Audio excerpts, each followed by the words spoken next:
माझी लाडकी बहीण या योजनेचा अर्ज भरण्यासाठी शनिवारी 6 जुलै आणि रविवारी 7 जुलै रोजी सकाळी 10 ते सायंकाळी 5 या वेळेत राष्ट्रवादी काँग्रेस पार्टी ठाणे शहर जिल्हाच्या वतीने मध्यवर्ती कार्यालयात 2 दिवसीय शिबिराचं आयोजन करण्यात आले। त्या अनुषंगानं गुरुवारी मुख्यमंत्री माझी लाडकी बहीण या योजनेचे अर्ज प्रातिनिधिक स्वरूपात राष्ट्रवादी काँग्रेस पार्टी ठाणे शहर जिल्हा मध्यवर्ती कार्यालय फ्लॉवरव्हॅली कॉम्प्लेक्स विवेना मॉल येथे पूनम जितेंद्र मोरे आणि रूपेश्री राजेंद्र बैंकर या महिलांचे अर्ज यशस्वीरित्या ऑनलाईन प्रक्रियेद्वारे अपलोड करण्यात आले। त्यांना हा अर्ज जमा केल्याची पोहोचपावती देखील देण्यात आली। यावेळी सरचिटणीस प्रभाकर सावंत, रवींद्र पालव, युवक जिल्हा अध्यक्ष वीरू वाघमारे, समाजसेविका मनीषा भगत आदी देखील उपस्थित असल्याची माहिती प्रदेश प्रवक्ते आनंद परांजपे यांनी दिली। ज्यावेळेला या योजनेची घोषणा मुख्यमंत्री माझी लाडकी बहीण योजना याची घोषणा माननीय मुख्यमंत्री एकनाथरावजी शिंदेसाहेब यांच्या नेतृत्वाखाली आमचे राष्ट्रीय अध्यक्ष, राज्याचे उपमुख्यमंत्री व अर्थ व वित्तमंत्री माननीय अजितदादा पवार, महायुतीतले दुसरे उपमुख्यमंत्री माननीय देवेंद्र फडणवीस साहेब या तिन्ही नेत्यांनी महायुतीतर्फे ह्या योजनेची घोषणा अर्थसंकल्पामध्ये केली। त्यावेळेला पहिली अट होती 21 ते 60, ती 21 ते 65 करण्यात आली।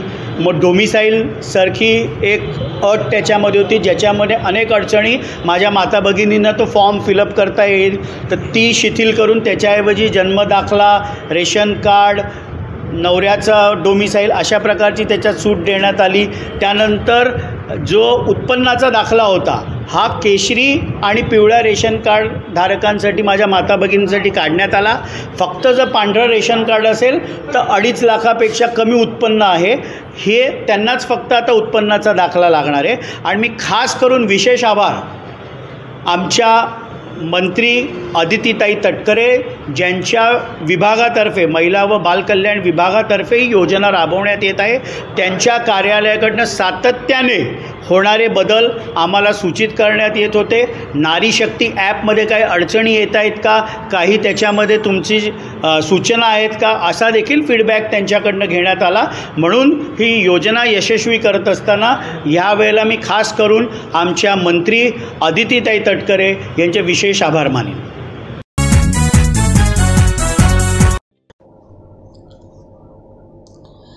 कच्छ समाजाचं नवीन वर्ष म्हणजे आषाढी बीज। या नवीन वर्षाचं औचित्य साधून मुंबईतील हेमराज शहा यांच्या वतीनं 1980 पासून महाराष्ट्रातच नव्हे तर संपूर्ण भारतात राहत असलेल्या विविध क्षेत्रात नैपुण्य दाखवणाऱ्या कच्छ समाजातील लोकांना कच्छ शक्ती पुरस्कार देण्याची सुरुवात केली।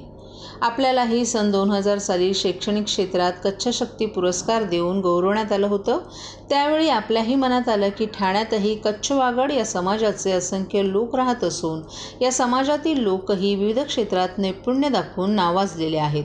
अशा या नैपुण्य दाखवणाऱ्या लोकांचा सत्कार अथवा गौरव होणं गरजेचं आहे। म्हणून आषाढी दिन कच्ची नवीन वर्षाचं औचित्य साधून आपण कच्छ अस्मिता मंचाची स्थापना 2006 साली केली असून यंदाचं या मंचाचं हे 18वं वर्ष असल्याचं कच्छ अस्मिता मंचाचे ठाणे शहर अध्यक्ष सुरेश गडा यांनी सांगितलं।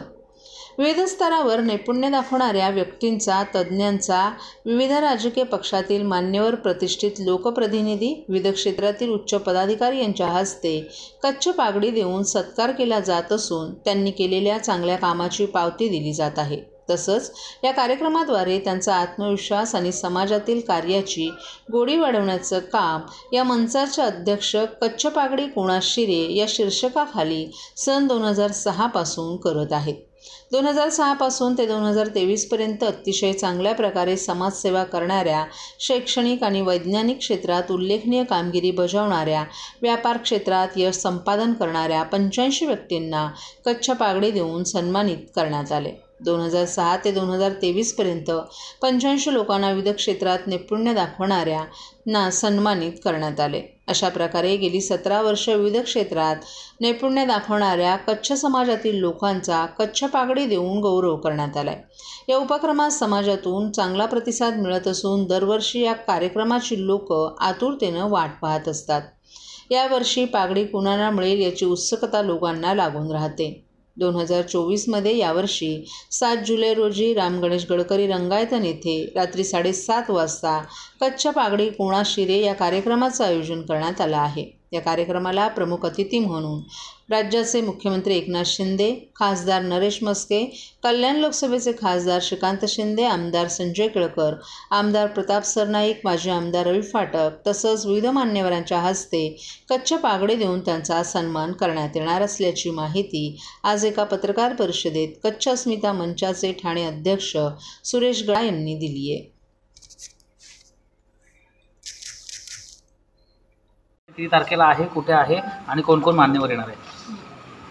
कच्छी पागडी कोणा शिरे हा कार्यक्रम गेली 17 वर्ष आपण ठाणे गडकरी रंगायतन इथं साजरा करत असतो।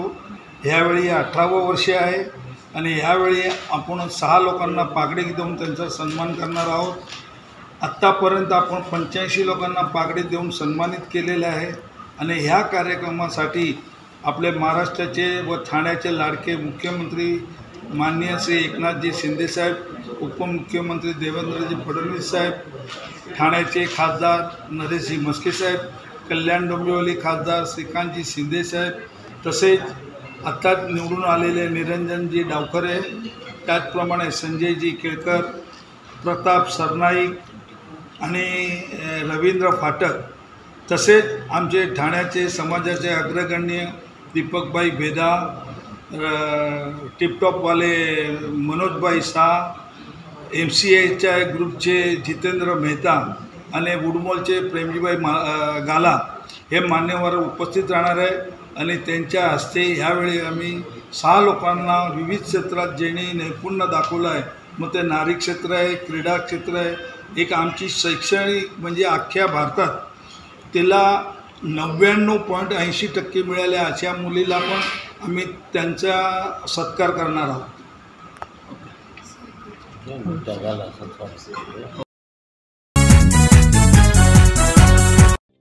सर्व नागरिकांना आवाहन करण्यात येत आहे की सध्या डासांमार्फत पसरणाऱ्या डेंग्यू या आजाराचा प्रसार रोखण्यासाठी प्रत्येकाने पुढील प्रमाणे कार्यवाही करावी। डेंग्यू आजार एडिस इजिप्ती हा डास चावल्याने होतो। या डासांची पैदास साचलेल्या किंवा साचवलेल्या स्वच्छ पाण्यामध्ये होते। 8 दिवसांपेक्षा जास्त दिवस पाणी उघडे व साचून राहिल्यास त्यात डास अंडी घालतात। अंड्यांच्या अळ्या तयार होऊन पुढे डास तयार होतात। यासाठी आपल्या घरातील पाणी साठे उदाहरणार्थ बॅरल्स, पिंपे, टाक्या, हौद, रांजणे इत्यादी दर आठवड्याला रिकामे करून घासून पुसून कोरडे करून पुन्हा भरावे। 1 दिवस कोरडा दिवस म्हणून पाळावा। पाणी साठ्यांना घट्ट झाकणे बसवावीत किंवा जुनी साडी, चादर, धोतर यांनी बांधून झाकून ठेवावीत, म्हणजे डास त्यात जाऊन अंडी घालणार नाहीत। घराच्या गच्चीवर, आजूबाजूला, अंगणात कोठेही पाणी साचू देऊ नये।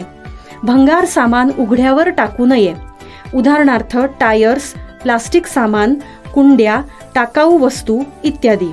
अशा सामानात पावसाचे पाणी साठून त्यात डेंग्यूच्या डासांची पैदास होते।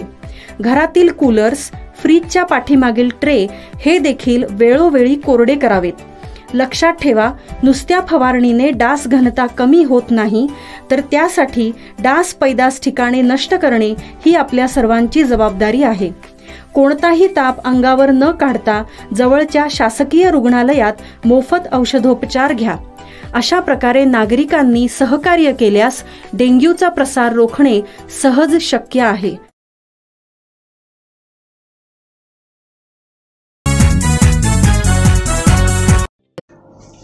ठाणे जिल्ह्यातील कळवा येथील शासकीय छत्रपती शिवाजी महाराज रुग्णालयातील नवजात अतिदक्षता विभागात गेल्या महिन्यात तब्बल 21 नवजात बालकांचा मृत्यू झाला। हे तेच रुग्णालय आहे जिथे डिसेंबर 2023मध्ये 24 तासांच्या कालावधीत 18 रुग्णांचा मृत्यू झाला होता। रुग्णालयाचे डीन डॉक्टर राकेश बारोट यांनी 21 मृत्यू झाल्याची पुष्टी केली आहे। ते म्हणाले की ही संख्या चिंताजनक नाही, बहुतेक वस्तुस्थिती लक्षात घेता खाजगी रुग्णालयात वाचवण्याचे प्रयत्न अयशस्वी झाल्यानंतर त्यांना गंभीर अवस्थेत रुग्णालयात आणल्याचं त्यांनी सांगितलं। तर बालरोग विभागाचे प्रमुख डॉक्टर राजेश पानोत यांनी संबंधित बहुतेक मुलं अशी आहेत ज्यांना गोल्डन मिनिट म्हणजे जन्मानंतर लगेचच उपचार मिळाले नाहीत। मुलांना आमच्या हॉस्पिटलमध्ये दाखल करण्यापर्यंत मौल्यवान वेळ आधीच वाया गेला आणि त्यांना वाचवण्यासाठी वैद्यकीयदृष्ट्या फारसं काही केलं जाऊ शकत नव्हतं असं त्यांनी सांगितलं. तर आणखीन एका डॉक्टरानं काही खाजगी रुग्णालय काही दिवस बाळांना दाखल करून भरमसाठ फी आकारून नंतर डिस्चार्ज देऊन मुलांच्या पालकांची पिळवणूक करत असल्याचं सांगितलं. डॉक्टर पनोत यांनी NICUमध्ये 35 खाटा असून ज्या पालघर आणि इतर आदिवासी भागातील रुग्णांचा भार हाताळण्यासाठी पुरेसे नाहीत, NICUमध्ये असलेले पुढील रुग्णालय नाशिक येथे असल्याचं त्यांनी यावेळी निदर्शनास आणून दिलं. 21 नवजात बालकांचा मृत्यू झाल्याची बाब समोर आलेली आहे. नेमकी काय घटना आणि काय मृत्यूचं कारण आहे? आपल्याकडे कोणत्या अवस्थेत हे रुग्ण आले होते आणि कशा प्रकारे आमच्याकडे उपचार सुरू होते? ओके. छत्रपती शिवाजी महाराज रुग्णालयात माहे-जून 2024मध्ये एकूण 512 प्रसूती झाल्या. यातील 294 या सिझेरियन प्रसूती होत्या. म्हणजेच छत्रपती शिवाजी महाराज रुग्णालयात ठाणे व आजूबाजूच्या परिसरातून सहज न होणाऱ्या प्रसूतीवाल्या महिला संदर्भित केल्या जातात. आणि यामध्ये मुख्य कारण obstructed labour, pregnancy induced hypertension, foetal distress, leaking परवजनम किंवा अजून बाकीचे कारणं असतात. उपरोक्त महिला उशिरा इथे येतात आणि बहुतांश वेळा त्यांच्या मुलांची प्रकृतीही गंभीर असते. याचमुळे माहे-जून 2024मध्ये रुग्णालयाच्या नवजात शिशु अतिदक्षता विभागात एकूण 90 नवजात शिशु भरती झाले. उपरोक्त शिशु हे गंभीर होते व त्यातील 21 शिशु मरण पावले. यातील 19 शिशु यांचे वजन मानकापेक्षा कमी होते. तसेच 15 शिशु हे प्रीटर्म बेबीज होते. आता यातील 6 नवजात शिशु रुग्णालयाच्या बाहेर जन्म घेतलेले होते व त्यातील 3 शिशु भरती होण्याच्या 48 तासात मरण पावले. आणताना बहुतांश वेळा त्यांच्याकडे लागणारी वॉर्मर थर्मोकॉल बॉक्स नसतात. तसेच येथे जन्म झालेल्या 15 शिशूपैकी 5 मृत्यू जन्माच्या 48 तासात झालेले आहेत, कारण ही मुले जन्मतःच अत्यावस्थ होती. आता यातील 13 शिशु जन्मतःच 1.5 किलोपेक्षा वजन कमी होते. यातील 3 शिशूचे वजन 1 किलोपेक्षा कमी होते. आणि आमच्याकडे ॲव्हरेज NICUच्या डेथ रेट 18 आहे. मे महिन्यात 16 नवजात शिशूचा मृत्यू झाला होता. एप्रिलमध्ये 24, मार्चमध्ये 22, फेब्रुवारीमध्ये 10 आणि जानेवारीमध्ये 17. आता तुम्ही बघणार की कधी वर कधी खाली असं होतं, पण ॲव्हरेज 18 असते आणि ॲव्हरेज 18 to 20% डेथ ॲडमिशनमध्ये असतो.